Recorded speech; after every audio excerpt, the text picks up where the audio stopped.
સમાચારોમાં આગળ વાત કરીએ અમરેલીની તો અમરેલી જિલ્લામાં ખેતી બચાવો સત્યાગ્રહ આંદોલન પહેલા કોંગ્રેસના પૂર્વ ધારાસભ્ય અને જિલ્લા પ્રમુખ પ્રતાપ દુધાતે સરકારને આકરા શબ્દોમાં અપીલ કરી છે।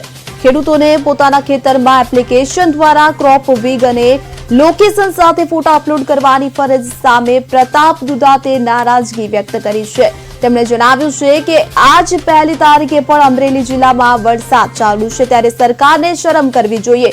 તેમણે વધુમાં કહ્યું કે સૌરાષ્ટ્ર તેમજ ગુજરાતભરના સરપંચોને અપીલ કરતા તેઓ જણાવ્યું કે ગ્રામ પંચાયતો ઠરાવ કરી સર્વે માટે આવનારા અધિકારીઓને ખેતરોમાં પ્રવેશ ન કરવા દે, સાથે જ ખેડૂતોના દેવા માફ કરવાની માંગણી પણ કરી હતી। તો પ્રતાપ દુધાતે વધુમાં કહ્યું કે ખેડૂતોને હવે જાગવું પડશે કારણ કે સરકાર બહેરી અને મૂંગી બની ગઈ છે। જો દેવા માફ કરવા હોય તો 3 તારીખથી શરૂ થનાર ખેડૂતોના આંદોલનમાં મોટી સંખ્યામાં જોડાવાનું આહવાન પણ તેઓએ કર્યું।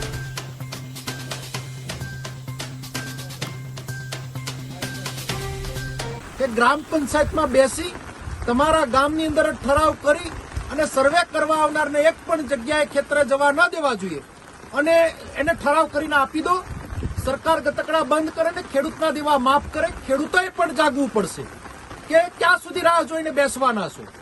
જ્યાં સુધી તમે રોડ ઉપર નહીં આવો, જ્યાં સુધી તમે બોલતા નહીં થાવ, જ્યાં સુધી તમારો અવાજ નહીં ઉપાડો, બહેરી મૂંગી સરકાર જાગવાની નથી। તમારા દેવા માફ કરાવવા હોય તો અમરેલી જિલ્લામાં 3 તારીખથી આંદોલન જે ચાલુ થાય છે, મોટી સંખ્યામાં ખેડૂત પણ જોડાય। ફરી વખત સરપંચોને વિનંતી કરું છું કે ગ્રામ પંચાયતમાં ઠરાવ કરી અને સરકારને અને